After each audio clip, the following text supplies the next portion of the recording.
You rolling? What happened on 9/11 is a phony, and we've never learned the truth about 9/11. The whole agenda is to create a one-world government where everybody has an RFID chip implanted in them. All money is to be in those chips. And this is given me straight from Rockefeller himself. This is what they want to accomplish. Aaron, what do you think women's liberation was about? We, the Rockefellers, funded that. We funded women's lib. They do whatever they want to do. What we want doesn't matter anymore. It's their agenda, it's their plans that matter. They have all the money they want. They can make all the money they want. They have a machine that can make all the money. It's not about money. It's about control. It's about their vision of how they want to see the world. You hear George Bush saying democracy means freedom. No. Democracy equals New World Order. I believe God put me on this earth to be the best person I could be, and put everybody on this earth to be the best they can be. You have to stand up for what's right in life. And unless you do that, you're nothing.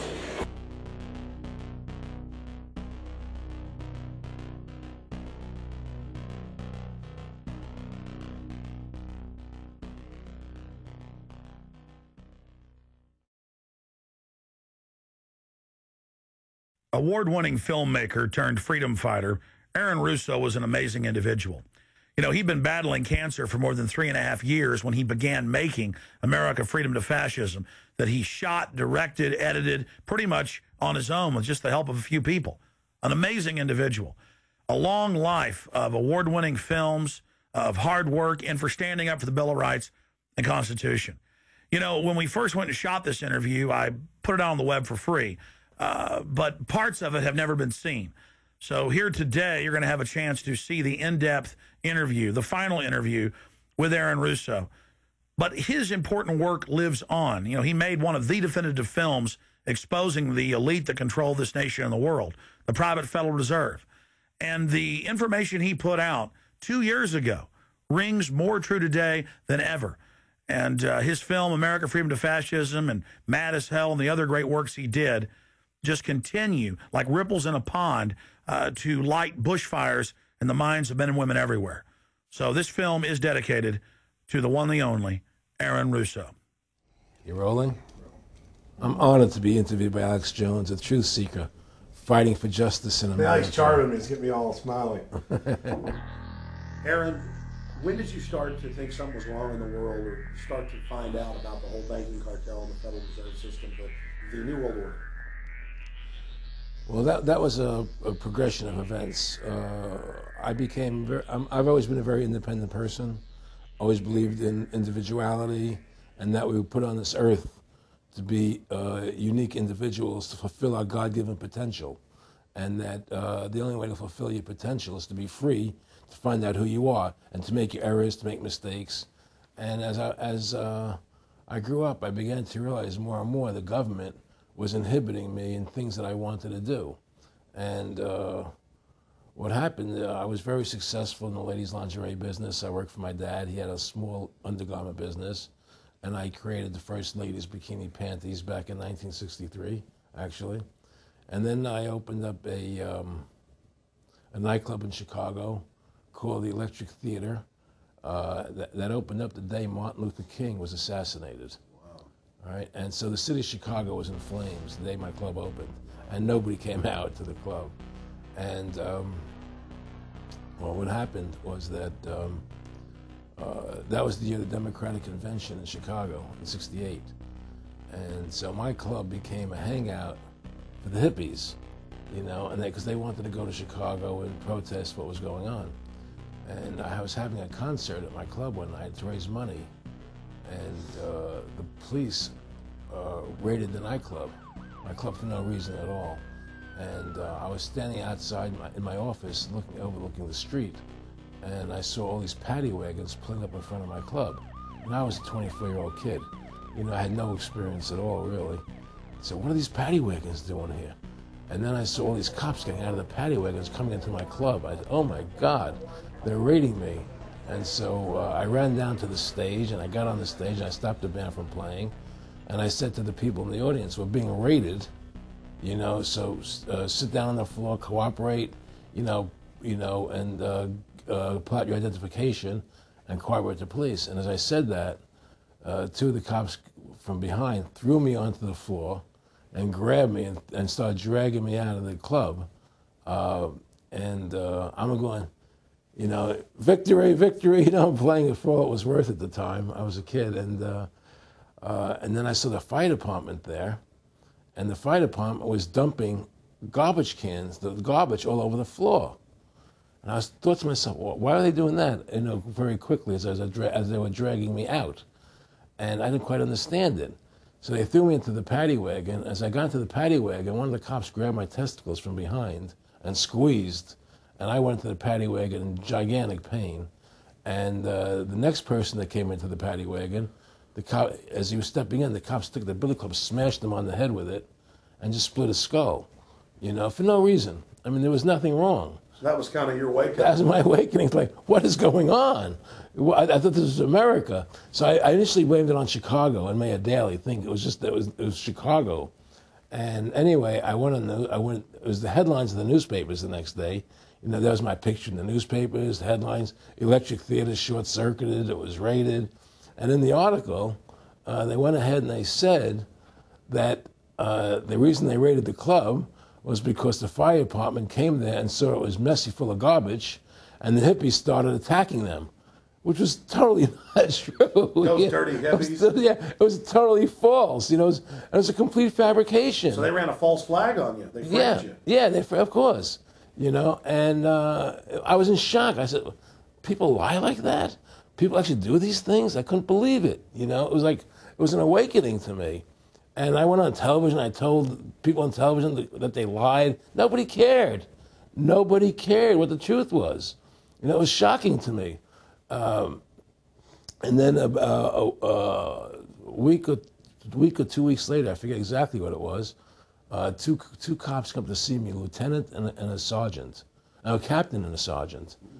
And they said, Mr. Russo, we're sorry if you got hurt that night at the club in the raid, but we're here to tell you that if you want to keep the club open, it's going to take $2,000 a month, and we're going to come see you once a month, and whenever we have to raid you, we're going to call you, you know, and we'll let you know we're going to come in tonight and raid you. This was mafia. Well, the police mafia, Yeah. you know. And actually, it was actually more interesting than that. They said, listen, there's the A plan, there's the B plan, and there's the super deluxe plan. And this one, of course, each one will cost you that much money a month. Which one do you want? What was the super deluxe? That's the one I took. That was a $2,000 a month plan. And I took that plan, and I paid them $2,000 a month, and they left me alone. And whenever they were going to raid the club, they would come there, we're going to have a phony raid tonight, you know, just to look good for the people in the neighborhood, you know. So that was your first big education? That was my education into corruption in government, you know, but I really thought that was basically Chicago. I didn't realize it was the whole country was like that. And so that was my wake-up call, that people lie and cheat and steal. And I thought everybody was always honest and nice and decent, and I had no idea about any of these things. Well, what happened with me was that they finally one day they came to me, and they said, "Look, we can't take your money anymore." I said, "Why? What's up? What's going on?" They said, "We have to close your club. There's elections coming, and the aldermen in the neighborhood don't want you open anymore, so we can't take your money." So I had to go to court and fight them, and they were trying to close the club. And then one night there was a fire, and the club never reopened again. The club just closed, and that was the end of the club. And they burned me down, and that was the end of my experience. And then I moved back to New York, where I met Bette Midler, and I ran into her at a little nightclub she was playing called the Improv, and I thought she was fabulous. And through a series of events, I began managing her. And as soon as I started managing her, her career took off like a rocket. You know, it was just fortuitous, I guess. And we became very, very successful. And through managing Bette, I started producing shows on Broadway where I won the Tony, and I produced a television show where I won the Emmy with Dustin Hoffman and Bette, you know. And then I produced The Rose for her, where she got Academy Award nominations. And then that led me to producing Trading Places, which everybody knows. You know. I think it's the best Eddie Murphy movie. Well, it's a good one. I don't know if it's the best, but it's a really good one. And I'm very proud I made that movie. And so in my mind, I feel as if I've made a classic comedy in Trading Places. a classic musical in The Rose, and a classic documentary in Freedom to Fascism. You know, so I'm very proud of my work that I've done as a filmmaker. Aaron, why do you do this? What's the philosophy of your life? What do you think life's all about? I think the importance of life is to like yourself. If you don't like yourself, nothing means anything. To like yourself means you have to respect yourself. To respect yourself means you have to take actions that you respect if somebody else did them. And what's the point of living if you don't like who you are? You can have all the money in the world, and if you look in the mirror and you don't like what you see there, what's the point of it? So to me, the most important thing is that I like who I am, and that I take actions that I would respect if somebody else did them. That you live a life of character, honesty, truthfulness, and I believe that a person has the ability to mold their character like a sculptor can mold a piece of clay. You know, there's no saying that a leopard never changes its spots. I don't believe that. I believe people have the total ability to mold their character into what they choose to be in their life, what their ideals are. And that's what I try to do with my life. I am not the same person today I was as I was 30 years ago. I've changed a lot because I wanted to be something better than what I was before. And my philosophy is that you have to like yourself, you have to be a decent person with character and integrity and honor. And that's what's important. Back in the late 80s, I was a pretty big silver trader and gold trader. And I don't think I've ever told this story on tape before. I was a pretty big silver and gold trader. And I always paid my taxes. And I took what was a legal tax deduction on my silver trades. And a few years later, I think it was 88 or 89 or something, the IRS claimed that what I did, and other people did as well, was now illegal. We couldn't do it anymore. But they made it retroactive. I said, what do you mean retroactive? It was legal then. I did what was legal. I said, yeah, but now we're making it illegal retroactively. And that's not good. So you owe us $600,000 or $800,000. For what? It was legal. How could you make something retroactive? Change the law backwards in time. It makes no sense. Well, we're doing it. And so everybody said they can't do that. So we went to court, a class action lawsuit. And the judge agreed with the IRS and said they could do it retroactively. And that's when I knew that there was something wrong in America with the IRS and the system here. You know, Aaron, you were telling me this story last night, and before you even finished saying, in the late 80s, the tax law, I said retroactive. And I knew that because they literally ruined my dad, but he paid. He didn't know. He still thought this was America. And it was legal tax law, what you're supposed to do. They said retroactively you owe, and with not just retroactive, but they said you also have penalties and interest. That's right. So how do you have penalties and interest on something when they retroactively changed the law? Well, first of all, they can't retroactively. How can you do anything retroactively? Penalties and interest are a farce. The whole thing, because they do whatever they want to do. And that's when I realized America is not America. It's not the land that I was taught it was. Because they can do whatever they wish to do. And there's nothing the citizen can do about it. Now, you've made America Freedom to Fascism. I want to walk through that film, and I want to encourage everybody out there to get a copy of it on DVD. It was also in theaters around the country, and I think the best film out there on the Federal Reserve and the IRS and the whole banker scam, and I want to discuss that with you here. But I wanted to go back a little bit to the point that we discussed last night, where you don't advise people to not pay. And I do the same thing. People say, well, wait, you're saying it's a scam, but you're saying go ahead and pay it. And I like the way you summed it up. Well, it's really fairly simple. I mean, since making that movie, you know, many people come to me and ask me whether they should pay their income taxes or not, you know, and I never advise people not to pay. And the reason I tell them, I say, look, I've done a lot of research. The Supreme Court has ruled that the IRS has no authority. The 16th Amendment did not give the IRS the authority to tax your labor and your wages. That's a fact. All right, the Supreme Court is the law of the land, you know, and the IRS does not trump the Supreme Court.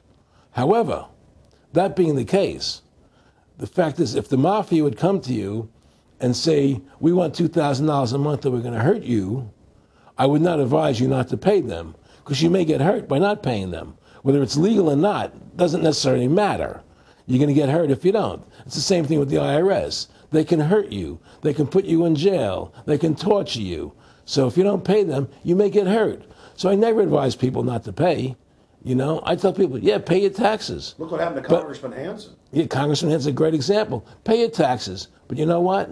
Shut down the Federal Reserve System, and eventually you won't have to pay those taxes anymore. See, the IRS is a symptom of the problem. The real problem is the banking industry and the bankers in this country.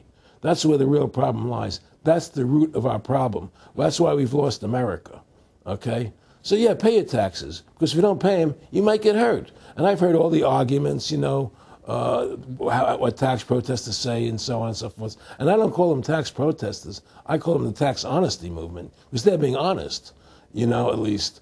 But the fact of the matter is, you're being forced, you're being compelled to pay it because you're facing jail sentences, you're facing time, you're facing corruption of the courts if you don't pay, right? And so you pay it, because you just like you'd pay the mafia. But with the mafia, at least you have the government to call and try and help you to get past the mafia, to protect you. Here you have nobody to protect you. The American people are living in a matrix. They don't understand the truth of how things are working in this country, you know. And let me give you an example of what I'm talking about. The very fact is that if you ask 100 people on the street, what kind of government is America supposed to be? 99% of them will tell you a democracy. America is supposed to be a democracy. But that's a lie. That's an illusion. The word democracy is not written into the Constitution at one time. It's not in the Bill of Rights. It's not in the Declaration of Independence. The Founding Fathers hated the idea of a democracy. They thought it was the worst form of government there is. And I agree with them, because in a democracy, 51% of the people control 49% of the people. If you're part of the 49%, you're not free. America was founded as a constitutional republic. And in that constitutional republic that we have, 99% of the people can't take away the rights of 1%. You have your rights because you were born with them. You have God-given human rights that nobody can take away from you. The government, the majority, no matter who they are, I can't take away your rights. And that's what our founding fathers gave us. But the psychological operations that they do to us, they make us believe that we're a democracy and that majority rules, you see? And they want you to believe that. Because then they tell you this poll says this many want this and this many want that and this many want this, and it doesn't have anything to do with anything. Well, Hitler was elected. Hitler was elected. Hitler did everything legally. And in a constitutional republic, a minority is protected against a majority. Wasn't it Benjamin Franklin, to paraphrase, that said democracy is two wolves and a sheep voting on what's for dinner? Exactly. And then he also said, in a republic, the sheep would have a gun to protect himself. You know, and that's the truth. America's not a democracy, but you ask the most intelligent people what form of government America is supposed to be, they'll say a democracy. Because that's what they've been brainwashed. They've been psyoped into believing that. They believe that we're in Iraq. They believe we're in Iraq to promote democracy.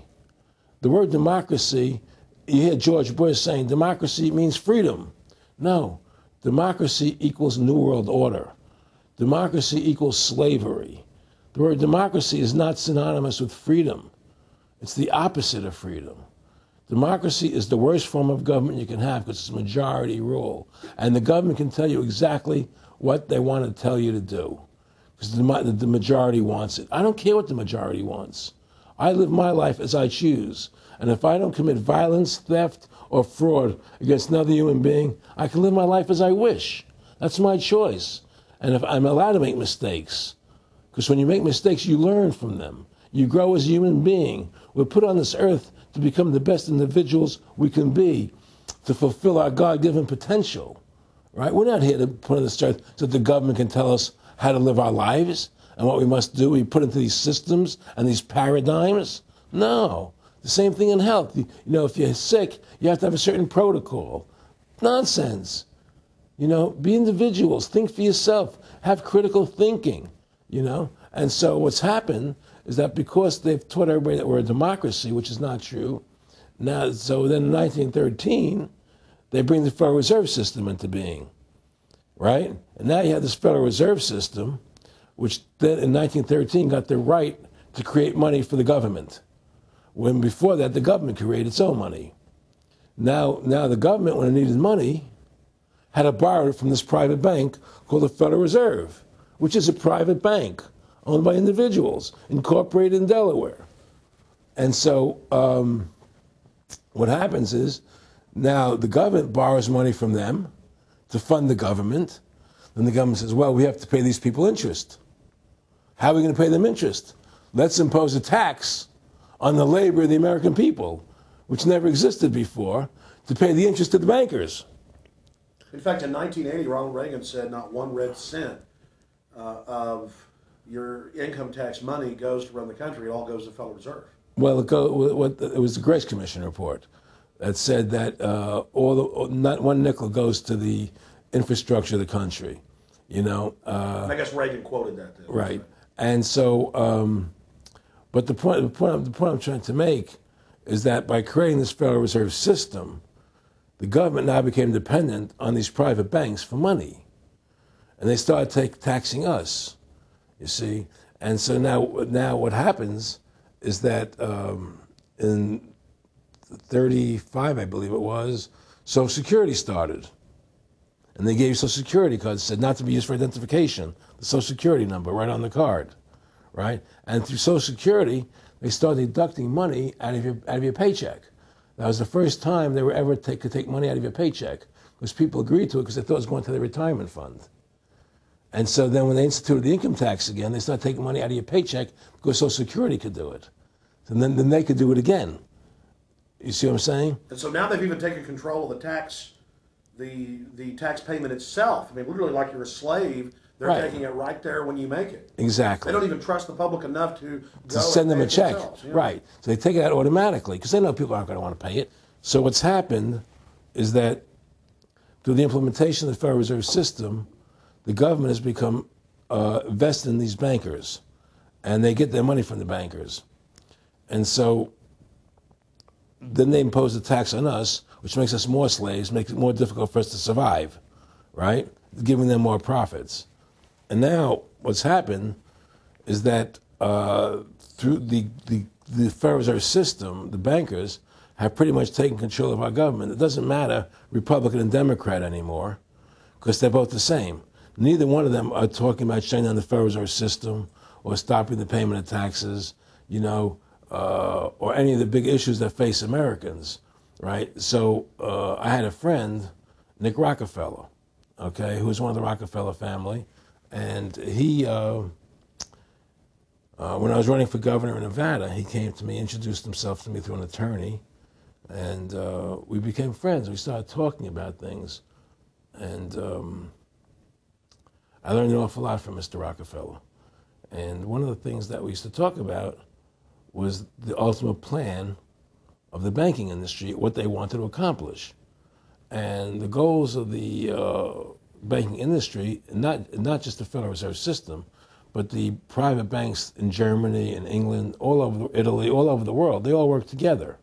They're all central banks, and they're all part of the Communist Manifesto. You know, central banking is one of the major planks of the Communist Manifesto. We talk about America being a capitalistic country, but yet at the same time we have a central bank that plans everything for us, right? And the graduated income tax is another plank of the Communist Manifesto, right? So right there you have two major planks of the Communist Manifesto that have been brought in because of the Federal Reserve System, okay? So the ultimate goal that these people have in mind is the goal to create a one-world government run by the banking industry, run by the bankers, and they're doing it in sections. The European currency, the euro, and the European Constitution is one part of it. Now they're trying to do it in America with the North American Union, right? And they want to create a new currency called the Amero, right? And the whole agenda is to create a one-world government where everybody has an RFID chip implanted in them. All money is to be in those chips, right? There'll be no more cash. And this is given me straight from Rockefeller himself. This is what they want to accomplish. And all money will be in your chips. And so instead of having cash, anytime you have money in your chip, they can take out whatever they want to take out whenever they want to. If they say you owe us this much money in taxes, they just deduct it out of your chip digitally. Total control. Total control. And if you're like me or you, and you're protesting what they're doing, they can just turn off your chip. And you have nothing. You can't buy food. You can't do anything. It's total control of the people. And that chip's connected to a database that has your purchasing records, what you do, what Everything. you sell. Everything is in there, you know?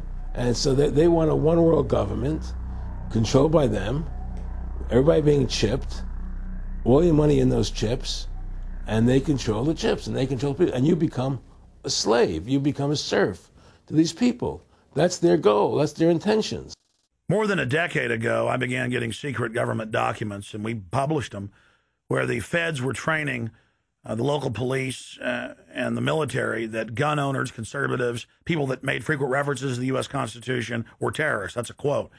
But in 2009, it broke into the national media when we received the secret MIAC report from a state police officer, and that was in the state of Missouri, but the feds had written it, demonizing Ron Paul, people that wanted to end the Federal Reserve, people that wanted liberty and freedom. And now more secret reports have been released, like the Department of Homeland Security report, which the feds admit they wrote, that says returning veterans are the #1 terror threat in America, that gun owners are part of that #1 threat, that people buying ammo are the #1 threat. Think about this. You have these private bankers overthrowing the United States, and they're secretly training the police that gun owners and patriots and veterans are the #1 threat. So they're saying the American people that follow the Constitution and Bill of Rights that will actually stand up against this tyranny are terrorists, because they are the terrorists. They are the criminals coming in with a corporate takeover, a hijacking of the nation. Eric, could you be specific about when you met Rockefeller, how it happened in these discussions? I met Rockefeller through a female attorney I knew who called me up one day and said, one of the Rockefellers would like to meet you. I had made a video called Mad as Hell, and he'd seen the video and wanted to meet me and knew I was running for governor of Nevada. So sure, I'd love to meet him. And I met him, and I liked him, and he was a very, very smart man. And we used to talk and share ideas and thoughts. And he's the one who told me 11 months before 9/11 ever happened that there was going to be an event. Never told me what the event was going to be, but there was going to be an event. And out of that event, we were going to invade Afghanistan to run pipelines from the Caspian Sea. We were going to invade Iraq, you know, to take over the oil fields, establish a base in the Middle East, and make it all part of the New World Order. And we'd go after Chavez in Venezuela. And sure enough, later, 9/11 happened. And I remember he was telling me how how you're going to see soldiers looking in caves for people in Afghanistan and Pakistan and all these places. And there's going to be this war on terror, which is no real enemy. And the whole thing is a giant hoax, you know, but it's a way for the government to take over the American people. He told you it was going to be a hoax. Oh, yeah. Oh, yeah. There's no question. He says, there's going to be war on terror. And he's just laughing. There's no, who are we fighting? I mean, why do you think 9/11 happened and then nothing's happened since then? Do you think that our security is so great here that these people who pulled off 9/11, who were able to, can't knock down another plane? Come on, it's ridiculous. 9/11 was done by people in our own government and our own banking system to perpetuate the fear of the American people into subordinating themselves to anything the government wants them to do. That's what it's about, and to create this war, this endless war on terror. And that's why and that was the first lie. And the next lie was going into Iraq, you know, to get Saddam Hussein out with his weapons of mass destruction. That was the next lie. Now, specifically, this was a little over 6 years ago. This was 11 months before 9/11. Yeah. And Nick Rockefeller, who's a lawyer, he's become your friend over the previous years, and he's saying to you that there's going to be this big event, and then out of that we're going to have a war on terror, and it's just going to go on and on. Right. An endless war on terror without any real enemy. That you can never, so you can never define a winner. And did he say that it's going to be perfect because you can't define an enemy? It just goes on? Yeah, because you can't define a winner. There's no one to beat, so it goes on and on forever. And they can do whatever they want. They scare the hell out of the American public. Look, this whole war on terror is a fraud. It's a farce. It's very difficult to say it out loud because people are intimidated against saying it. Because if you say it, they want to make you into a nutcase. But the truth has to come out. That's why I'm doing this interview. The fact of the matter happens to be that the whole war on terror is a fraud. It's a farce. Yeah, there's a war going on in Iraq because we invaded Iraq. And people over there fighting, you know. But the war on terror, that's a joke, you know. And until we discover what really happened on 9/11 and who was responsible for 9/11, because that's where the war on terror emanates from. That's where it comes from. It was 9/11 that allowed this war on terror to begin. And until we get to the bottom root of 9/11, the truth of 9/11, we'll never know about the war on terror.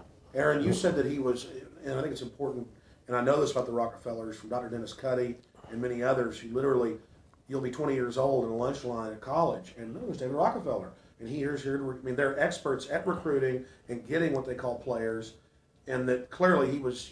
I mean, I want to make it specific and just get you to reiterate what you said last night about you got 30% of the vote. You were having an effect. You made mad as hell. They knew that you'd started the Constitution Party. Yeah. They knew that you were somebody who was taking action and getting things done. You'd already made some big films, had a lot of other successes. Right. So they were trying to recruit you, and didn't it come down to the point of, hey, we are here to recruit you, and don't worry, your chip's going to say, don't mess with us. You know, this guy's don't touch. Yeah, yes, that did happen. I was definitely being recruited, but it's more subtle than that. Well, in your words, just go through the process, and then what he said. Well, what it is remember, we were friends, and we used to go to my house a lot. We'd have dinner, we'd talk, and he'd tell me about business investments, how you get involved in, you know, or they would help me with this business investment or that business investment. And was I interested in joining the Council on Foreign Relations? You know, I would have to get a letter to join them, but was I interested in that? And, you know, just stuff, you know, leading you on. And I used to say to him that I never really did that because that wasn't where I was coming from. You know, as much as I like you, Nick, you know, your ways and my ways, we're on the opposite side of the fence. You know, I don't believe in enslaving people, you know, and he would come back with, oh, I do? Or? Well, it would be more like, you know. It's better for them. Well, it's more like, you know, how do I put it? It was like, what do you care about them? What do you care about those people? What difference does it make to you? Take care of your own life. Do the best you can for you and your family. What do the rest of the people mean to you? They don't mean anything to you. They're just serfs. They're just people. You know, it was just a lack of caring, you know, and that's just not who I was. It was just sort of like cold, you know. It was just like cold, you know. And I used to say to him, what's the point of all this? You have all the money in the world you need. You have all the power you need. What's the point? You know, what's the end goal? And he said the end goal is to get everybody chipped, to control the whole society. To have the bankers, the elite people, you know, the bankers and some governor controlling the world. And I said, all the people in the Council on Foreign Relations believe this way you do? He said, no. You know, most of them believe they're doing the right thing. A lot of them believe it's better off being socialistic. You know, we have to convince people that socialism is really capitalism. Because America's becoming a socialist country. It's a communist country today. And here we are years later after Aaron Russo points out that this is not a capitalist or free market country, but is really socialist. In fact, here's the cover of Newsweek. We are all socialists now. But this isn't the socialism the public thinks it is, where the government robs from the rich to give to the poor. Actually, it's always the big banks, the elites throughout history that fund socialism.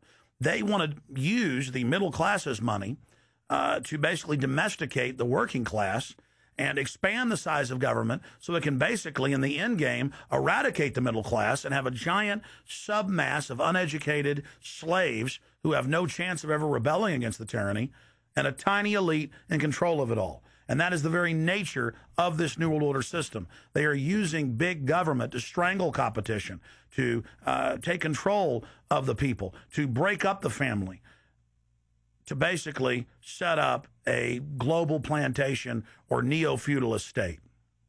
Well, one of the things they told me was that he was at the house one night, and we were talking, and he started laughing. He said, "Aaron, what do you think women's liberation was about?"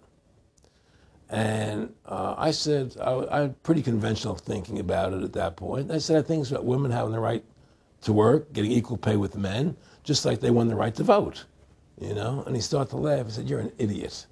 And I said, "Why am I an idiot?" He said, let me tell you what that was about. We, the Rockefellers, funded that. We funded women's lib, you know? And we're the ones who got all over the newspapers and television, the Rockefeller Foundation.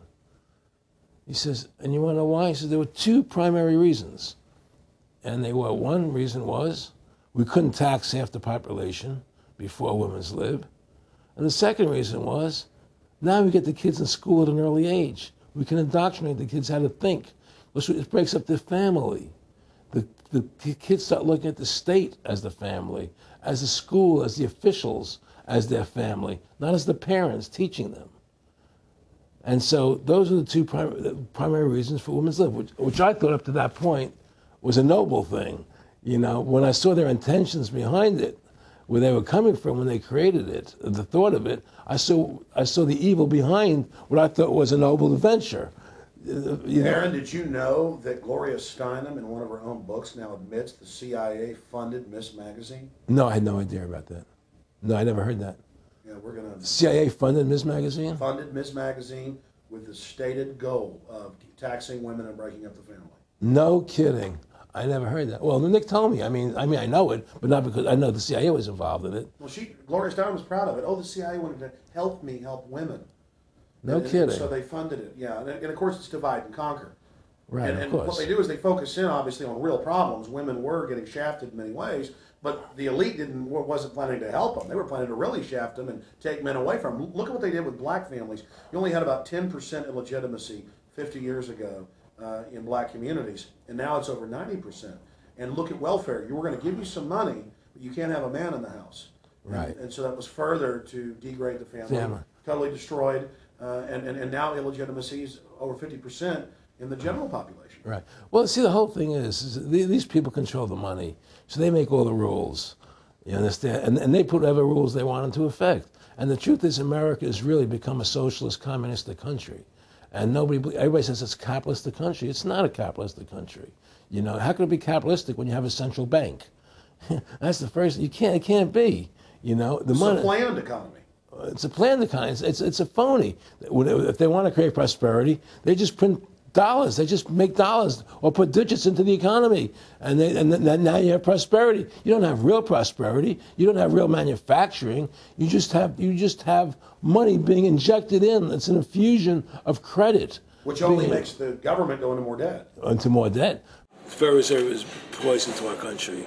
Of course it is. It's poison. Whoever makes the money makes the rules.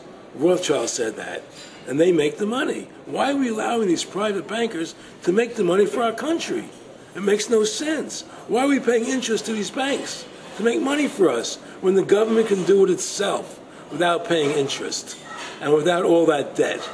There's no answer to that question, and it's the question no politician will raise. Everybody talks about America's debt, how much debt we're in. We're in debt because we have to borrow money. But we don't have to borrow money. They designed it so we go into debt. Exactly.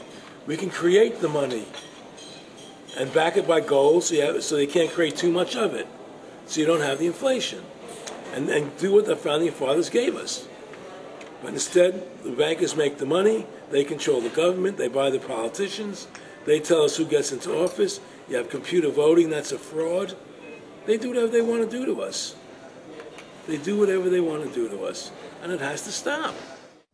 My friendship with Nick Rockefeller was one where we expressed ideas to each other and thoughts and philosophies, and he wanted me to become part of what they were doing, and for me to become a member of the CFR, and offered various business opportunities for me to get involved in, and for me to not take up the fight or the battle that I've been taking up in the past. You know, to drop that idea, because what was the point of my fighting for the people?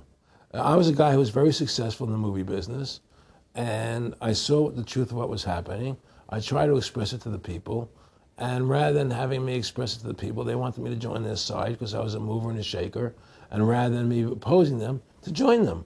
It was real simple. And he tried to recruit me into that situation, and I didn't go for it. Did he get angry when you didn't go for it? No, no. And, you know, it's like, you know, I remember one time he said to me, you join us, so you have an ID card there, and, you know, you have a chip, and your chip will say KMA on it. And I said, what does KMA mean? He said, it means kiss my ass. And anybody stops you, a cop or whatever, and you show them your card or your chip, and they'll know to leave you alone because you're one of us. One of the central pillars of tyranny is that the establishment is exempt from the laws that they pass for the rest of us. We saw it in Rome. We saw it with Hitler. We saw Richard Nixon saying, look, I'm the president. If I break the law, it's not illegal. We saw George Bush and Dick Cheney say that. We see Barack Obama continuing that, saying, I'm not going to give detainees real trials. I'm going to give them secret kangaroo military commissions trials, and we're going to hold them in secret camps, and I've got executive privilege. It's the same thing over and over again. And one example of hundreds that are out there was a story back in April of 2008 out of the Orange County Register. And this backs up exactly what Aaron's talking about with Mr. Rockefeller saying, I got a chip in my hand, kiss my ass. Here's just one example of hundreds. Special license plates shield officials from traffic tickets. And it goes on to say that 996,000 plus vehicles in California are exempt from no insurance, reckless driving, speeding, running through toll booths, running red lights, on and on and on. And who is it? It's state employees. It's federal employees that can go and get exempt. It's police. It's government bureaucrats above the very laws they try to enforce on us. This is tyranny.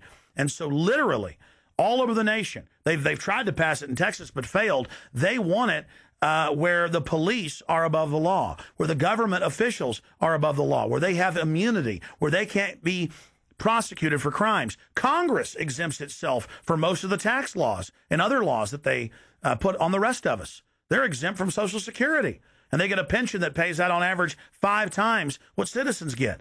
Again, it's already happening. So the chip in the hand and saying they're above the law under the guise of national security, that's what the 1947 National Security Act and now this whole Homeland Security system is all about. Why are you fighting for the people for? What is that about? The people are just, you know, they have to be ruled. They have to be, you know, the Constitution, what you're standing for is only for a few people. It's only a few individuals that can live that way, you know, and we believe that it's best for society to be ruled by an elite people who control everything. And I said, I don't believe that. You know, I believe God put me on this earth to be the best person I could be, and put everybody on this earth to be the best they can be, not to be a slave and a sheep to you and these people. And I don't understand why you want to control everything. What is the need for that, you know? And I asked them, do all the people in the Council of Foreign Relations feel the same way you feel? He said, no, a lot of them think they're doing the right thing. They think that socialism is the best way to go. They think that, that they're doing the right thing. But the people at the top, they all know the truth of what's happening. And that's what it is. So it's compartmentalized within the elite structure as well. Of course it is. Of course it is. I mean, all the people that are in the CFR, was that 2,000-3,000 people? I forget, like Dan Rather. They don't know what's going on. They join the CFR because it's prestigious. They think it's good for business. It's good for this. You know, they don't know what's really happening. You know, the evil that comes out of it, that's emanating out of it. You know, and to me, you know, the biggest evil is what's happening right now, because what happened on 9/11 is a phony, you know, and we've never learned the truth about 9/11. That's the question I wanted to follow up on. He tells you 11 months before there's going to be an event, all this is going to happen.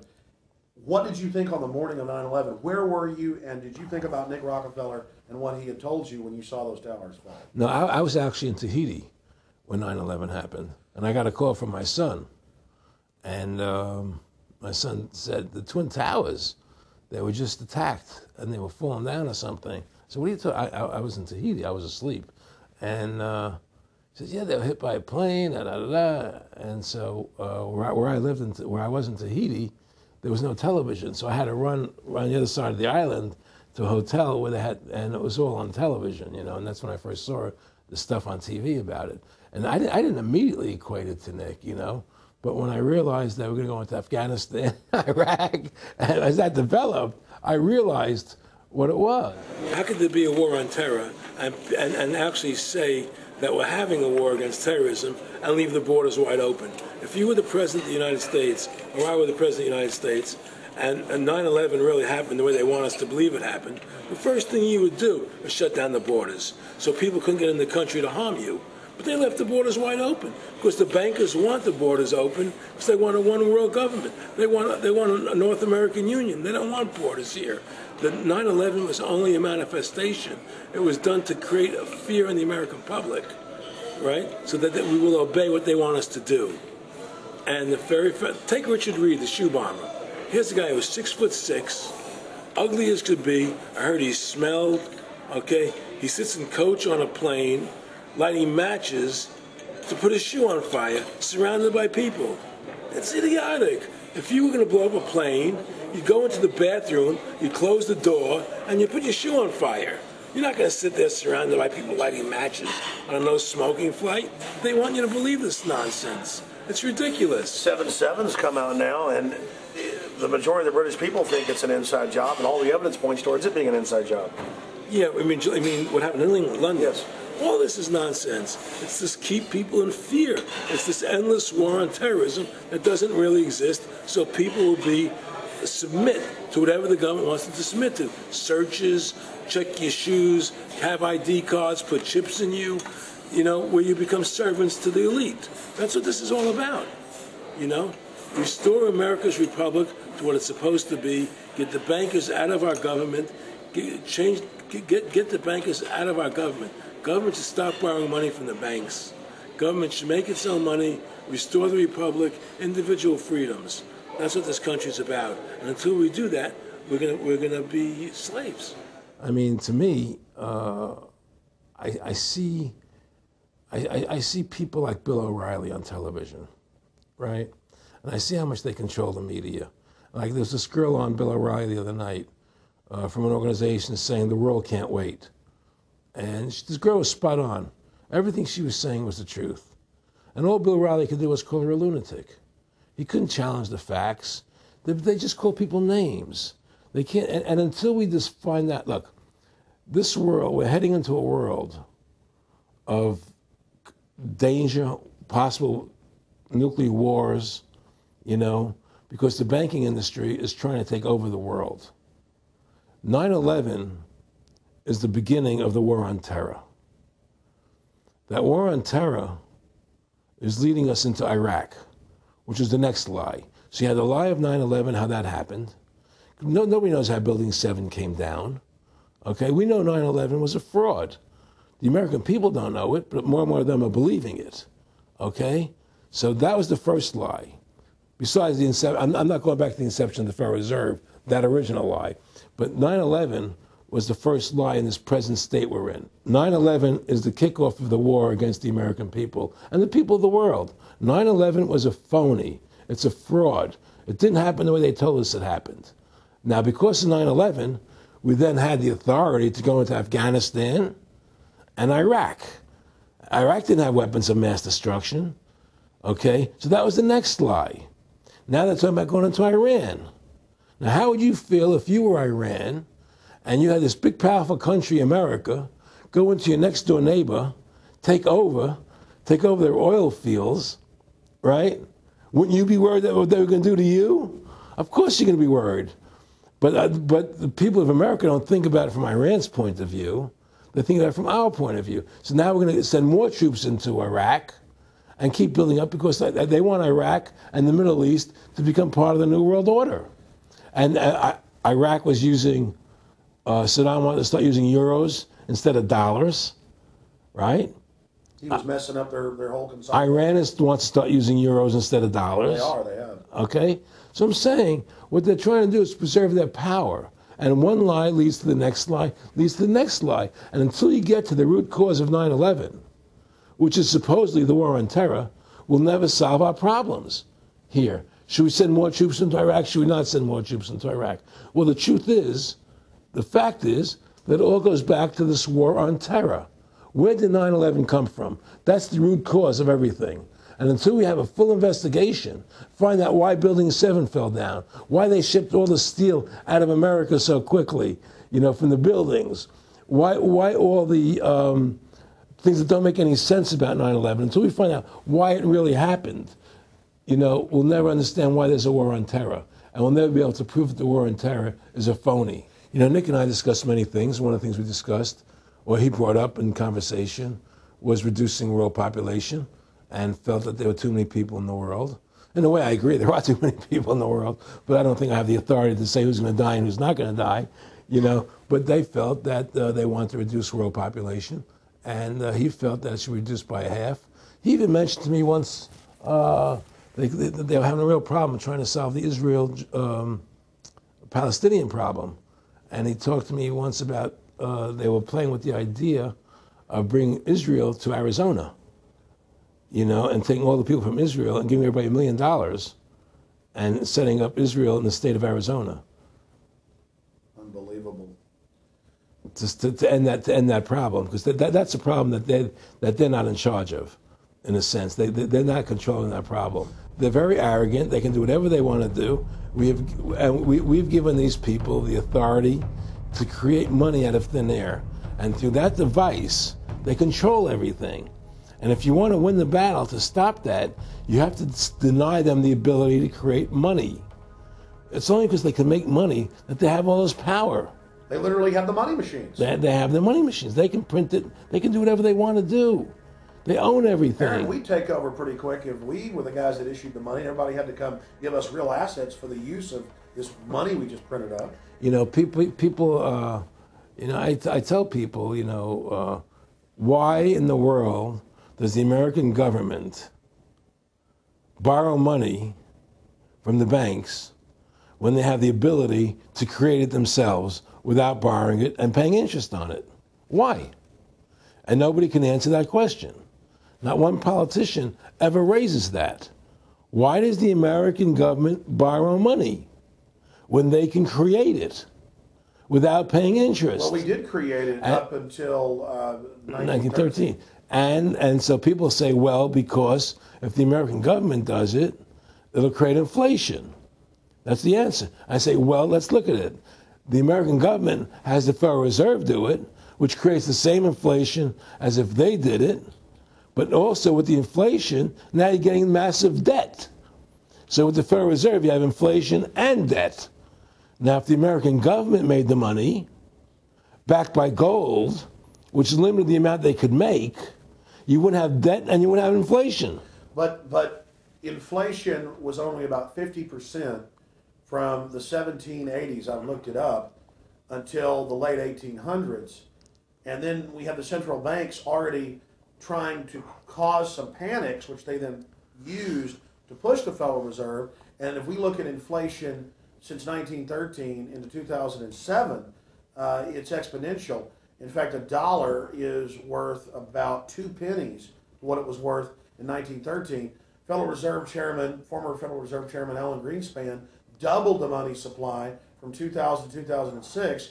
And then Edward Bernanke, the new Fed chief, came in and said he's going to double it again in the next 2 years. And then he said, now I'm going to make the money supply numbers secret. And so now we don't even know. Right. But the evidence is they are just, in the curve of inflation, it gradually grows. And then suddenly at a point, it goes straight up. And it seems it's parabolic, yeah. Yeah, parabolic. But the thing is that the only thing I disagree with you on from early 1800 to 1913, there was no inflation other than during the Civil War. When Lincoln was Well, I'm talking about how much $1 was worth. And I know it never changed. There was no inflation. In that whole 100 years, there was no inflation. People knew what the money was worth. They could retire. They knew what it would cost them to live their lives out. There was no problem.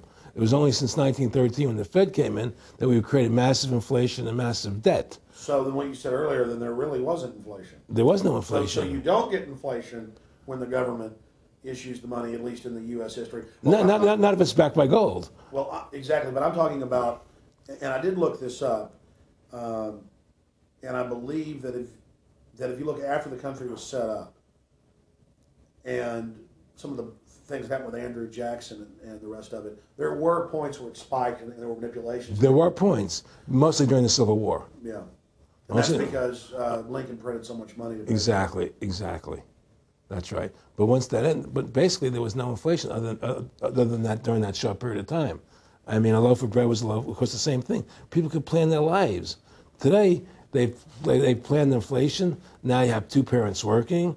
They can't afford to pay for their family anymore. The kids are going to state-run schools now. The kids are being indoctrinated how to think. They're being given Ritalin. They're being given all these drugs. The whole country's being dumbed down. It's all because of the Federal Reserve System.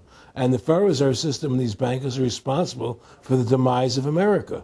And if we ever want to win this battle, you must shut down the Federal Reserve System.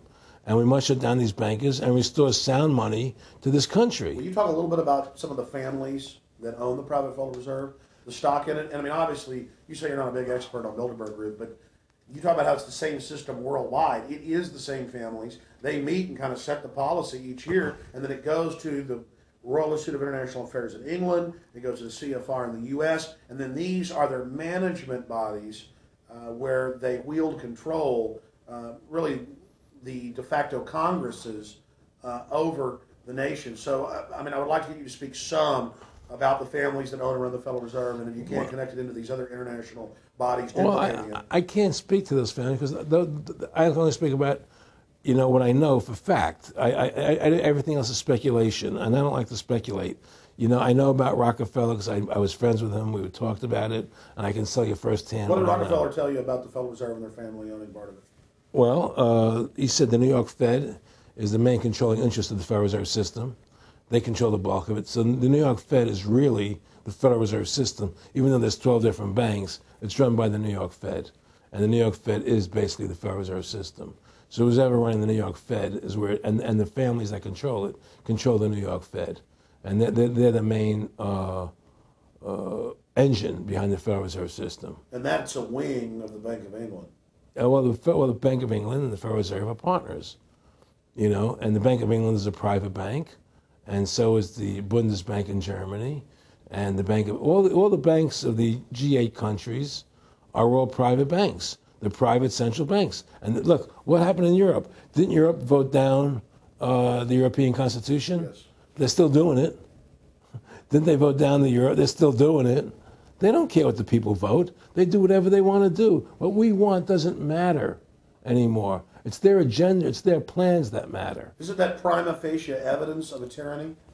Well, there's no question we're in tyranny. There's no question we're living in a world where the American citizen is no longer a free individual human being to do the things that they wish to do. We're slaves, and it's getting worse. What do we got to do to bring these people down? In my opinion, you must shut down the Federal Reserve System. And I think that there has to be an uprising. There has to be an uprising. People have to stand up. I can't do it alone. You can't do it alone, Alex. And we need to get a majority of people, not a majority of people, but... It was 5% won the war against the British, a highly motivated group. But I agree, people have got to get angry first. I mean, not just, yeah, we know it's corrupt and that lackadaisical. We got to get pissed. People don't seem to have the courage to do what they have to do, I want to say you've got a lot of courage. Well, thank you. I don't know if I have a lot of courage. I just have I want to thank you for what you're doing for my family. Well, I have a sense of conscience and I have a sense of justice. I get nervous about what I do, but I do it because there's no other choice. I couldn't live with myself if I didn't do it, But the fact of the matter is, I've ostracized myself pretty much from Hollywood. People are afraid to deal with me in Hollywood a lot because of what I do and the things I say.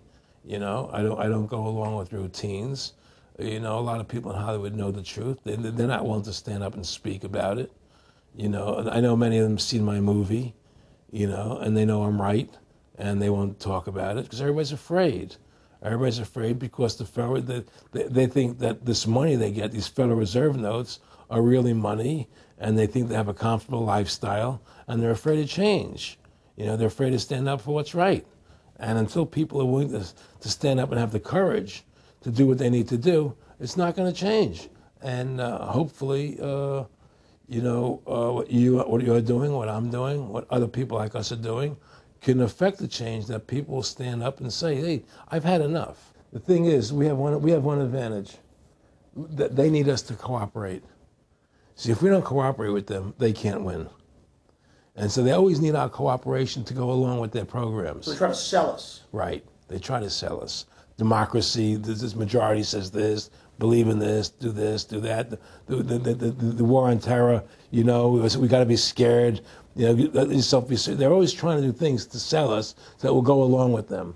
And once we learn not to cooperate with them, then we win the game. And that's the point. Don't cooperate with them. Don't go along with the program anymore. Stop it. Join forces. You and I should run for president and vice president and take over this country and bring freedom back to this country. That's what it's going to take. Two people like you and I, statesmen who believe in freedom, who believe in Thomas Jefferson and the Constitution and the founding fathers to make this country whole again. Because right now it's in the grip of the evil ones, And the only way to stop that is for good men to stand up. What's Edmund Burke said? Evil can only thrive when good men do nothing. Yes. Right? We got to do something. That's what it is, Silence is golden, but when it comes to your freedom, it's yellow. We have to stop being scared. We have to stand up and do what's necessary to stop these bankers, these elite, this government full of lies, congressmen full of liars, People destroying our borders, creating a government. I mean, imagine this. Here you are in America, and they're combining America, Canada, and Mexico into one country, the North American Union, and the American people don't know anything about it. It's not even in the press. They'd rather talk about Rosie O'Donnell and Donald Trump calling each other names than discussing the fact that we're merging into one country. The press doesn't even report it. Or that Paris Hilton doesn't wear underwear. Yeah, Britney Spears. But I mean, who cares?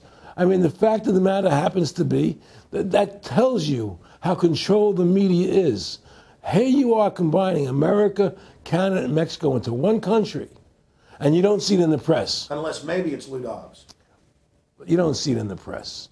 You just don't see it. It should be the top story everywhere. Everywhere, and not a word about it, really. Why? That tells you there's the evidence that it's controlled. They don't want the American people to know what's going on. That's why they don't protect our borders.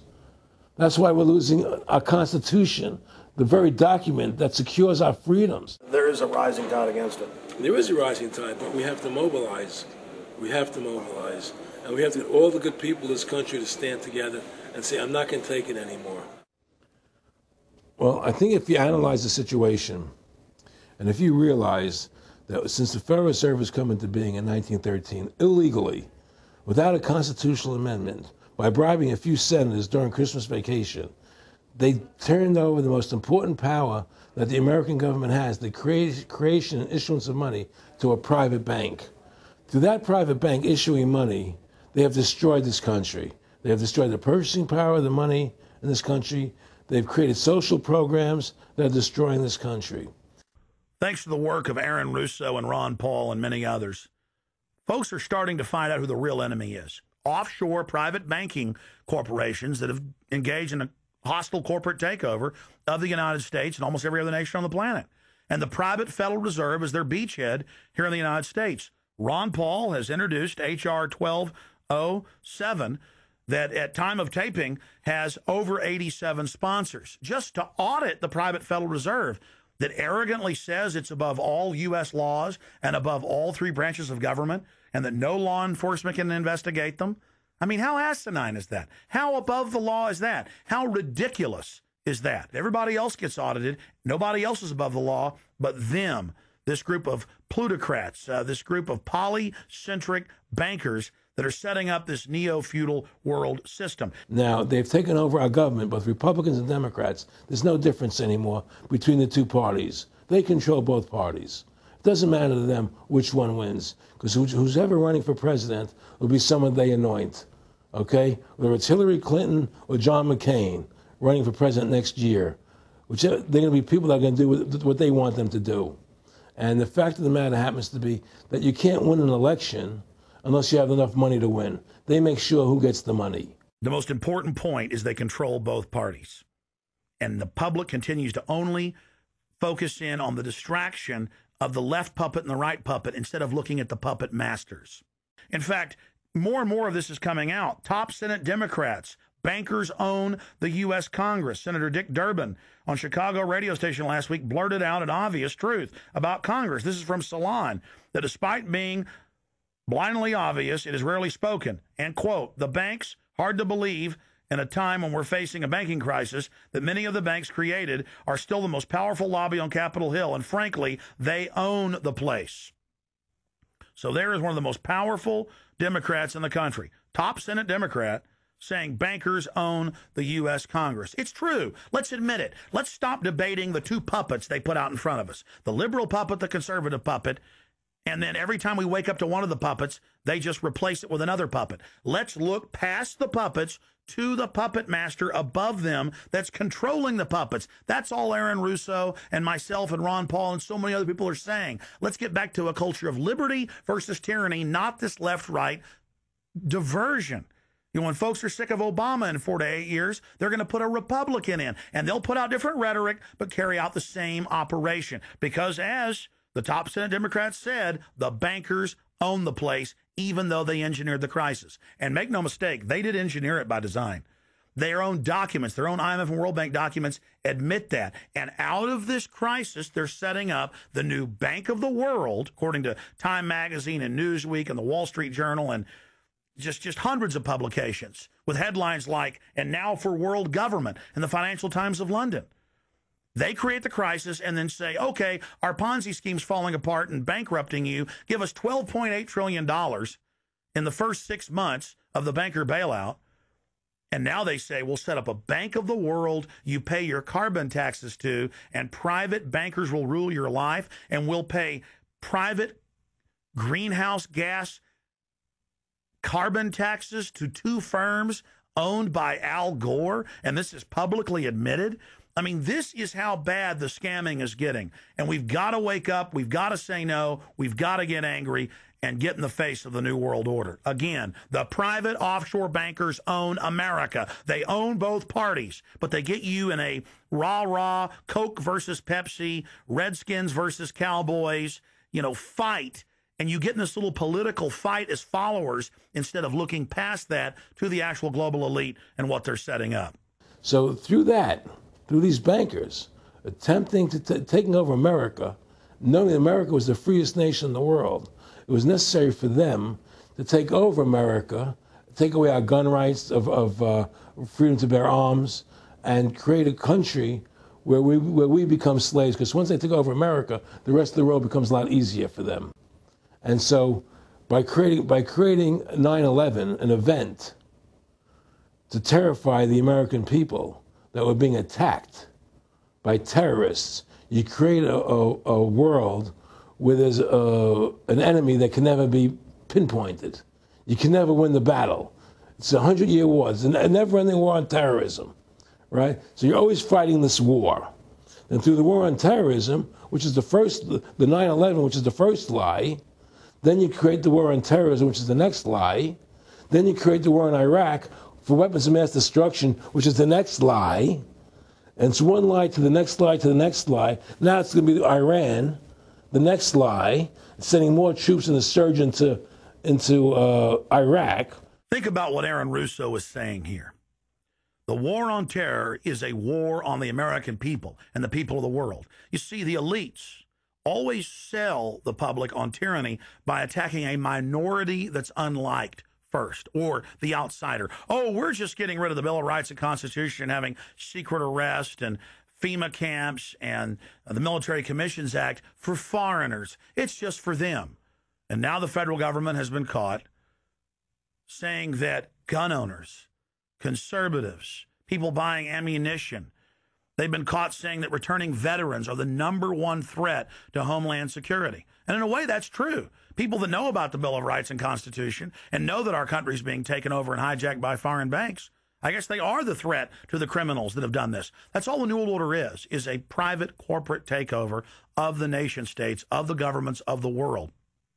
And then these private corporations bring in a tyrannical form of neo-feudalism that they call corporatism or fascism. Mussolini said that fascism should properly be called corporatism. And that's what it is. And they create the socialism to get control of the wealth and to control society. And then they pipe the profits to themselves. So they socialize the general public to get control of us, but it's private above us. It's basically just slavery. Now, think about what Aaron Russo was saying here, and it's absolutely true. This is a war on the American people. They build Homeland Security, they build the police state in the name of fighting foreign enemies, and then they flip it all around to use it against the American people and the MIAC reports and the DHS reports and the rest of it. This whole thing was set up for the people, and Aaron Russo nailed it. It's just one thing leading to the other, and it's always with the event. It's always in the point of taking over more countries, more dominance. You know, making sure the American dollar, making sure the G8 stays in control of everything, and what they want to do is to control the American people, control the people of the world, put RFID chips in everybody, so everybody's a slave to these central banks. Did you ever talk to Nick Rockefeller after he told you all this and then 9/11 took place? No. No. No. But he did. He told me that you're going to see men running around caves looking for Osama bin Laden. You know, you're going to see men looking for, you know, these guys, and they're going to be, you know. He told you it was all going to be bull. It's a phony. The whole thing is a fake. It's a fraud. Was he laughing, or was he just coldly saying this? No, it was more laughing, cynical, laughing. You know, it was more like, look how stupid everybody is. Look how stupid everybody. We can do whatever we want to do. Well, it is ridiculous. It's like with al-Zakari. They claim they killed him like 14 times. And then they never said, well, we didn't kill him last time, but we killed him this time. They never even, now they're like practicing being ridiculous. Well, what about bin Laden being in the American hospital, getting kidney help? Yeah. Right? In the American hospital, right? They could, if they wanted Osama bin Laden, they could have gotten him. Oh, yeah. He was right in the American, after the Cole. Well, every time our troops really would keep catching Taliban leaders, they would be ordered by the generals to let them go. That's come out in the newspapers, but only here or there. And they kept going, and then Pat Tillman was complaining about it, and then he got shot. I've talked to his brother. Oh, you did? And then he got shot, and there was a big hero charging Al-Qaeda. No Al-Qaeda, somebody shot him in the back. Look, we're dealing with complete evil. We're dealing with complete evil. And until the American people wake up and say, we don't want this evil in our country anymore, and we want to come back to a country of decency and goodness and integrity and honor, you know, we're going down that road. And that's what it's going to take. It's going to people to stand up and say, we don't want to live in this kind of a world anymore. You know, I believe we should pull all our troops out of Iraq. I believe we should leave other countries alone. Let other countries live their lives the way they choose to. You know, stop trying to spread democracy around the world, which is the worst form of government there is anyway. Restore our republic to what it's supposed to be, and go back to what the founding fathers gave us, and try and restore that. Restore the republic. Like the point of everything is that we have to mobilize. Each one of us. You and I can't do everything, Alex.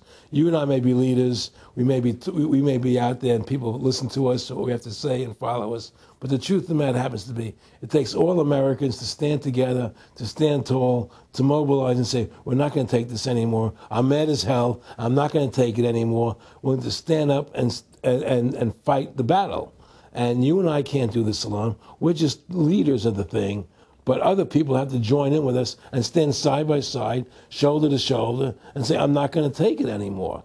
That's what it's going to take to win this effort, and to stop cooperating with the government and with all their rules and regulations, and to wake everybody up, to hand out DVDs of my movie, to hand out DVDs of your movie, to educate everybody to what's going on.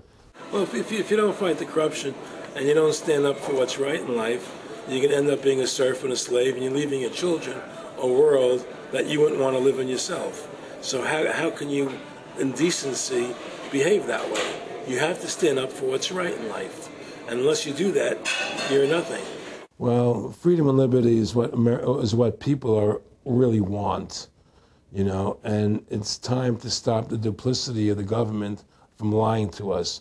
You see, many people know the truth of what's happening in this country. They know the truth, like the numbers you gave about 9/11. But they're afraid to stand up.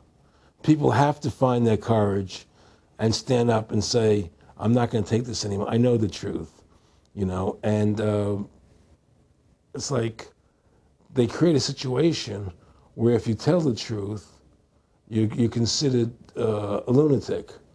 You know, in other words, if someone goes on a TV show and says 9/11's an inside job, oh, you're an idiot, you're crazy. They call you names. You can't be afraid of that. Well, it doesn't work anymore. I mean, they have no facts. Just calling you crazy doesn't make you crazy. Well, we know that. They also go get kooks who are kooks to put them on to then say they represent us. That's right, exactly. Another tactic. Exactly. And Bill O'Reilly's great at that. Sean Hannity is great at that. They just put people on who they can dominate, you know. But why do you think guys like that, they're not stupid? I mean, I've talked to people that know, they know the truth. Why do you think they decide to join the evil? That has to be in their hearts. I mean, I had the opportunity to do that, and then in my heart I couldn't do it. So it has. But I mean, how could you or I consciously be involved in something like putting AIDS virus in black Africans' vaccines? I mean, what the hell? I mean, it's like, we're not good guys either. I mean, I don't think I'm like some special perfect person. What the hell's wrong with this elite? I mean, what are they running around doing evil? I mean, they just run around continually doing evil. Well, I think a lot of them think they're doing the right thing. I think a lot of them think they're doing the right thing. Not the top elite, but people within the system, you know. But I think that it's all about, as Nick said to me, it's about control and power. They have all the money they want. They can make all the money they want. They have a machine that can make all the money. It's not about money. It's about control. It's about their vision of how they want to see the world in their eyes. And, you know, you and I believe in individuality, in the person being the dominant thing, the individual being the dominant person. Today we live in a world where institutions are dominant, not people. You know, the American, you know, we the people, by the people, for the people. Now it's we the institutions, by the institutions, for the institutions. People are secondary. It's all about corporations and institutions. And the Federal Reserve is the biggest institution in the world. You know, if you ask somebody what's the biggest corporation in the world, they'll say Google or Walmart or Exxon or something. But the biggest corporation in the world is the Federal Reserve System, right? And all the other corporations feed off the nipple of the Federal Reserve System. Well, it's like the Monopoly game. The bank always wins. It has unlimited money. It's not the people playing on the board. Exactly. The bank owns the board, the box, the shelf it's sitting on. But that's because you gave them the ability to make the money.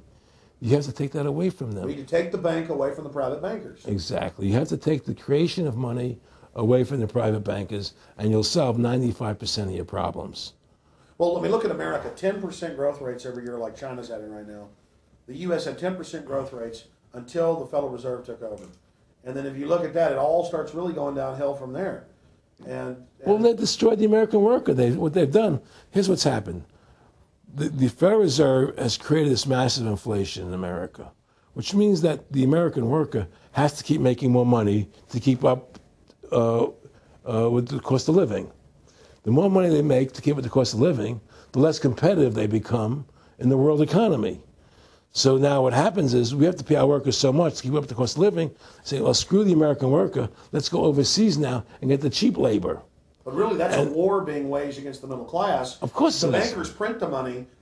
Really, this is a war being waged against the middle class. The bankers print the money. Everything they're doing is about destroying any private pools of wealth or independence. Yeah, but what I'm trying to say is, because of the inflation that they've created, they've now allowed other countries to outcompete us.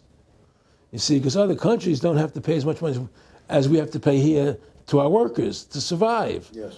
So now we're not competitive anymore. So we've lost our manufacturing base. We've lost our competitive. In the old days, the American worker, you wanted to buy everything American. You wouldn't buy anything from Japan, which was cheap crap. And what does that leave us? It leaves America this military force, and so the elite's giving us a deal. We'll continue to build up your military and give you homeland security jobs, shift your economy over to being the bulldog enforcer of the New World Order. Exactly. You can either do, and by controlling the economy, they force everybody into that position. That's exactly correct. That's exactly correct. And there's no more manufacturing here. We're a service economy. We do nothing. We provide nothing. We provide nothing to the rest of the world anymore. Well, first of all, Freedom to Fascism is a movie that everybody should see, because we show the fraud of the income tax. We show how judges put people in jail for no reason. We show the corruption of the justice system, and we show how the Federal Reserve came into being and how it's controlling society, and how all the central banks of the world are working together through the Bank of International Settlements in Switzerland, which is the central bank for all the central banks, and how they all work together to create this one world government, the one world order, which is what they're trying to do. So Freedom to Fascism is a movie just to get you a good basic education about how the world is really working. And I really want everybody to see that movie, critical. In terms of the CFR, in terms of compartmentalization, I mean, there are many good people, I believe, that are part of these organizations who don't even understand what the organization's really about. People like when I was in Germany doing cancer treatment, there was a gentleman there who was visiting a friend of his who had cancer. And he was a member of the CFR. And we were talking. And I showed him the movie. He said, "Oh my God, I'm going to resign." I had no idea this was what the CFR was about. He had no idea. He was just a nice guy who thought he was in this prestigious organization. Yeah, a lot of it's about getting good people, and so you can watch them. Keep your friends close, your enemies closer. Well, no, it wasn't even that. It was, a lot of people join the CFR because they think it's a prestigious organization. It'll help them in business, make good business contacts. They didn't have an understanding that the CFR is really about world domination, about how they and the Trilateral Commission, the Bilderbergers all work together, with the banks to control the people. A lot of them don't understand that. They don't see the big picture. Oh, it's CFR, it's a prestigious organization. I'll meet this one, I'll meet that one. I can do good business deals out of it. It's just business to them. The CFR wants to get the people in there that have influence and power, and so they're part of that. So they're not opposing them, It's like the whole country today is becoming the haves and have-nots. You're getting the very, very wealthy, the middle class is being destroyed, and you're getting the poor people. Isn't this just a slick mafia that took over and uses fancy PR? Well, you can call it mafia, you call it whatever you want, but it's definitely a criminal organization. There's no question about it. But it's a criminal organization that has prestige, that appears to have what's the word I'm looking for? Class, style. It's like, respected. It's respected. People don't look at it as being a criminal organization. That's what a great job they've done. People look at Alan Greenspan as being a hero. The maestro. What do you think happened with him in the late '60s? He wrote a big section, a chapter for Ayn Rand in a book, and he talked about how horrible the Federal Reserve was. We needed a gold standard. Now the bankers are robbing us. And then they literally came in and said, "Oh, and you see somebody who made a deal with Beelzebub." Well, exactly. You make a deal with the devil. I mean, it gave him a chance to be one of the most powerful men on the earth, and it gave him a chance to accomplish things he never thought he would accomplish in his life other than that. And it's very seductive. It's a very attractive perfume. I mean, I was attracted when they came to me and spoke to me about it. I thought about it. I was attracted to it, They asked me if I wanted to open up these nightclubs, open up a chain of Baywatch nightclubs, and we'll do this thing, we'll do that, and we can do this. All these things were proposed to me, business ventures. But you know what it is? It was your nature, though. It's the way you are. You couldn't take the deal. Well, I can't do that to people. I just can't be in a position where I can do that to other people. I have a conscience, and my conscience would not permit me to do that. People say I'm very courageous. I don't think I'm courageous. I think I have a conscience, and my conscience doesn't allow me to do that to people. It makes me feel sick. I just don't believe in it. No, I agree. When I do bad things, I feel bad. When I do good things, I feel good. Yeah, exactly. I feel the same way. And I don't know what's going to come out. I don't have that much money, but I've got some money, and it's like, what more do I need? I can go on a trip if I want. I can help pay for my kids to go to school and have my wife, comfortable. How would I go out and screw people so I could have some more junk? Well, money's a funny thing. I was talking to Michael Eisner one day, and I said to Michael, you may have $1 billion, Michael, but they're all dollars.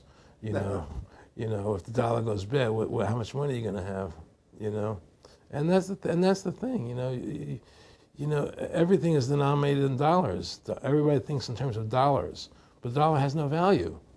And then someday it's you know, everything returns to the mean. Well, really, the whole universe, financial universe we live in, is a matrix fraud. Yes, it is. And that's why it's going to come crashing at some point. And they're going to try and hold it up as long as they can. I mean, whenever they want to manipulate the markets, they can. If they want to send the price to go down lower, they can. If they want to send the stock market up, they can. They do that. There's no more free markets. You don't live in a society where free markets rule anymore. You don't live in a capitalistic society. You know? But meanwhile, they say it's capitalistic Right. and free market all day, when really they're waging war financially and politically. Exactly right. Aaron Russo, I want to thank you for this interview. Anything else you want to add? No, I'm happy to do it for you. How about your website? My website, freedomtofascism.com. Go over there, take a look at it, you know. But just, folks, you know, all I can say is, you know, take our country back, restore the Constitution. Don't let these bankers do this to us anymore. Stand up, don't be afraid of them, and do what you got to do, you know. And I have plans in the works, and when I get over my problems, you know, we'll reveal them, you know. And Well, I'll be supportive of that. thank you, Alex. And listen, you've done a great job alerting people to the truth. And don't, in other words, don't be afraid to be ridiculed by these people. You know, if 9/11 was a phony, and I know it was, then stand up and say it's a phony. Don't be scared to tell the truth. Don't allow their you know, their powers of trying to make you look silly to frighten you. What do you think of what Charlie Sheen did? I love what Charlie Sheen did. I was so respectful of what he did. I just applauded him. People saw right through that attack. They flipped a light switch when they went after him. Yeah, but they don't. You see, the thing is that more people don't come out and do it. You know, to build that wave. Charlie did it. I'm really proud of the guy. David Lynch did. But the media was smart and didn't bite this time. Right. I mean, a few people have, but they're not picking up on it because they control the media. James Brolin did on The View. I heard that as well. But again, they're not picking up. Barbara Walters looked like she's about to have a heart attack. But they're not. But they don't pick up on it. You see, they don't allow it to go anywhere. You know, it comes if someone says something, they let it die. You know, but they keep perpetuating. You know, the war on terrorism. They keep perpetuating all these things that are lies. And because we've given the Federal Reserve the money-making power, they control the media, they control the government, and they're all in bed together. So you're fighting all this propaganda all the time, and it's a very difficult fight. Americans, mobilize. Stand together, stand tall. Tell the government you're mad as hell. No longer cooperate with the government. Do not accept the national ID card. Do everything in your power to restore freedom and your individuality back to America. Stop being a country run by the institutions for the institutions. Let's go back to we the people, by the people, for the people, as opposed to we the institution, by the institution, for the institution. Stand up for your individual rights. Stand up for the godliness that's in each and every one of us. Thank you for watching this historic interview with Aaron Russo. Please don't just stand down after watching this film. Research the private Federal Reserve for yourself. Realize it is the main head on the Hydra that we have to go after. Realize that we can fight the political parties all day, but until we go after the heart, the root of the problem, nothing's going to get better. We have this ruling class of private bankers that issue all this fiat currency, and they have committed unbelievable crimes and have the audacity to claim that they're above the law. Ladies and gentlemen, now more than ever, we don't have a choice. It's us or them. Either the New World Order is removed from power, or the world faces more wars, more tyranny, and a nightmarish police state carried out by these eugenicists. So in the memory of Aaron Russo and every other freedom lover out there in history, and for the future of our children and the species, humanity itself, let's call for grand jury investigations of the private Federal Reserve. Let's arrest the bankers. Let's kick these foreign corporate criminals out of our country and get our constitutional republic back. Let's stop being distracted and diverted by the liberal and conservative puppets they stick up in our faces on television. Let's look past the front men to the actual architects of the New World Order and bring them to justice. There's no way these arrogant bastards can get away with this if we expose them and speak out against them. And more, it's coming out even in the mainstream media that they are a pack of criminals who are above the law and who have hijacked our nation. But they're only above the law in our minds. We have to expose them as the criminals they are and bring them to justice. Look in the mirror. You are the solution. Take action and join the ranks of folks like Aaron Russo, Ron Paul, and so many others. God bless you all, and thank you for watching this presentation. Now spread the word about the true enemy of the people in the Fed, in the New World Order, in the hegemony of private central bankers.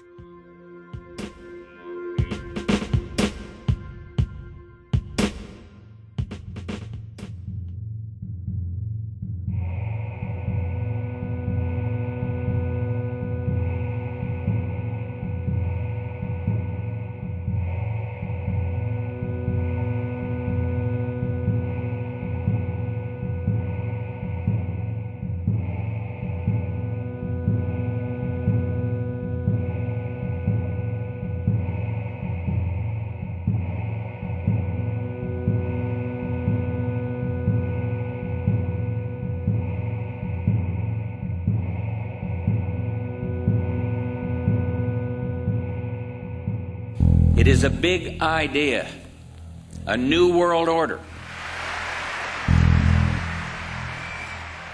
In the near future, Earth is dominated by a powerful world government. It's known as the Bilderberg Group. Could their objective be world domination? For thousands of years, their dark order grew. Now, as they hail the birth of the New World Order, their great dream of exterminating 80% of humanity is at hand.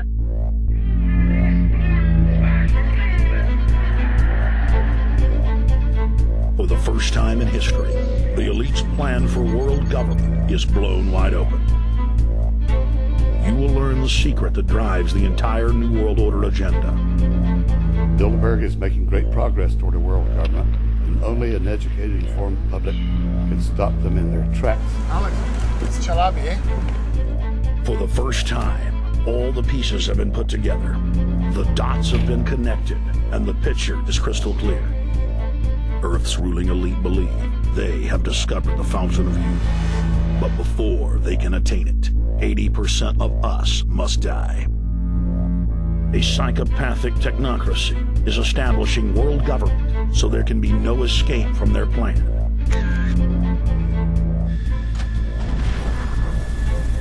The New World Order is the old world order. I mean, it's just the names have changed, the appearances have changed. Most people have no idea. They're not after money. They have all the money they need. They're after power. That's their aphrodisiac. I was pulled out of a plane in Munich. They interrogated me 4 hours. Some shots were fired. Need you to move off the property. Their great dream of exterminating 80% of humanity is at hand. Endgame. Blueprint for global enslavement. You have been warned.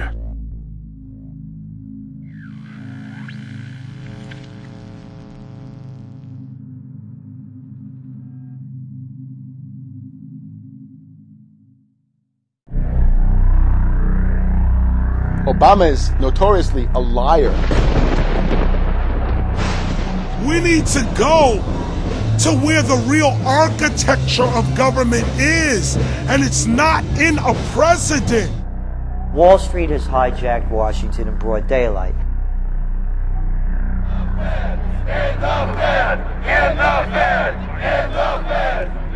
Well, Obama's already fudging.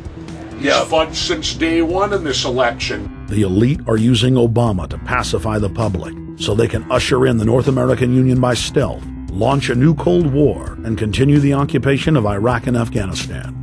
The globalists are outside all the nations. That gives them safety, and they play countries off against each other. We've got to give them a stake in creating the kind of world order that I think all of us would like to see. Partnership and cooperation among nations is not a choice. It is the only way. What they're doing is using the existence of the United States to act out their Wall Street fantasies of world domination and maintaining their capital structures and maintaining their system of looting. The fight that this country has been waging since its inception is for the central bankers not to take over the country. President Barack Obama is only the tool of a larger agenda. Senator Obama had a desire to do some meetings. Others had a desire to meet with him tonight in a private way, and that's what we're doing. Presidential candidate Barack Obama was publicly criticizing the North American Free Trade Agreement in a bid for votes, but privately telling Canadian officials not to worry about it. If you talk to our generals, they are desperate for is a civilian counterpart to our military force. What do you call this thing where you get this false sense of gratification, but because a black man is in office, everything's gonna be all right? No, everything's not gonna be all right. So I know how unpopular it is to be seen as helping banks right now, especially when everyone is suffering in part from their bad decisions. I promise you, I get it. The Obama deception. The truth strikes back. Get your copy of The Obama Deception today at Infowars.com or download it in super high quality at prisonplanet.tv.